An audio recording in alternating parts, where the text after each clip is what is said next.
Hello, my name is Katie Mosley and I am a Technical Assistance Specialist with the IEP Technical Assistance Center. Welcome back to our 6-part series on co-teaching. The purpose of this video is to provide you with insight and ideas on how to effectively implement co-planning, co-instructing, and co-assessing with your co-teaching partners. The 3 C's of co-teaching provide us with a framework for the important areas of focus when developing effective co-teaching practices. For co-teaching partners to feel and see success in co-teaching, they must have the time and the means to plan lessons together, instruct students together, and assess students together in order to monitor the growth of their practices. Co-planning is the first step in establishing an understanding of blended teaching styles, pedagogy, and expectations for the co-taught classroom. When you and your co-teaching partners begin to plan together, the first step should be to identify how much protected planning time is available.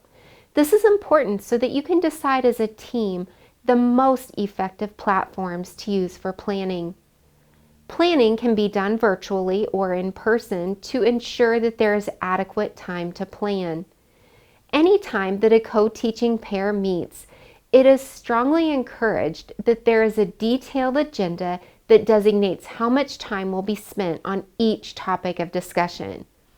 This is an example of an agenda that can be used to ensure that all items are touched on and the group is held accountable.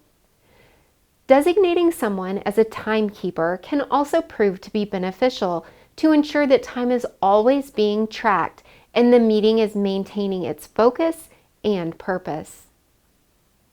Co-planning can also occur in a less structured space. Oftentimes, co-teaching partners find that it is difficult to carve out extra time to touch base about planning and student progress. Co-planning can be done using different virtual platforms. Google is a great way to stay in touch with your co-teaching partners, as you can create a log, lesson plans, and a running conversation that will all be updated in real time. Using email or texting threads can also be a great, simple way to stay in touch and up to date with your co-teaching partners. The bottom line with co-planning is that it requires creativity, flexibility, and a little determination to ensure that your planning time is productive and effective for student growth. When engaging in your formal planning process, you want to be sure that you are using a template or components of a co-teaching specific lesson plan. This is a simple example of a co-teaching lesson plan template. During this planning process, co-teachers should discuss and plan roles and responsibilities for each lesson, student grouping, objectives, materials, and what assessments you will use to track student growth and mastery. Co-instructing takes place when co-teaching partners choose a model in which to instruct students together. The 7 models are the lifeline of success for co-instructing and allowing for co-teaching partners to find creative ways to differentiate and meet the needs of all of their learners in a more effective way.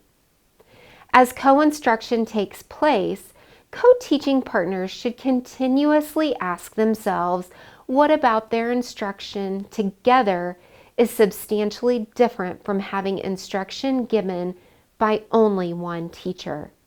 In other words, co-instruction should always be adding great value to student growth and success in order to justify having 2 licensed educators in one classroom instead of just one.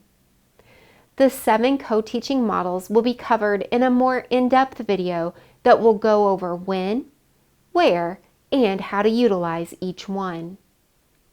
Co-assessing students is the final of the 3 pillars of successful co-teaching. Co-teaching partnerships should always plan the types of assessments they are giving to students together. Once the assessments are selected and administered, it is vital that co-teaching partners go over the assessment data together so that they can better understand the growth and success of their students. Reviewing data together not only gives co-teaching partners a look into the specific lessons that they are reviewing, but it also gives them an opportunity to discuss where students are, what next steps should be, and how they will plan for remediation and enrichment for students based on assessment data. As you can see, the 3 C's of co-teaching create a cyclical model that co-teaching partners should continuously be engaged in together.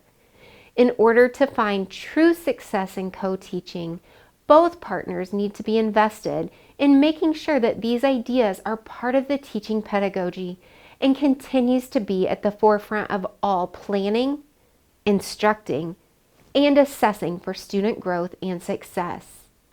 If you have questions about this information or any other topic, connect with us on the IEP Technical Assistance Center's website, iepta.org.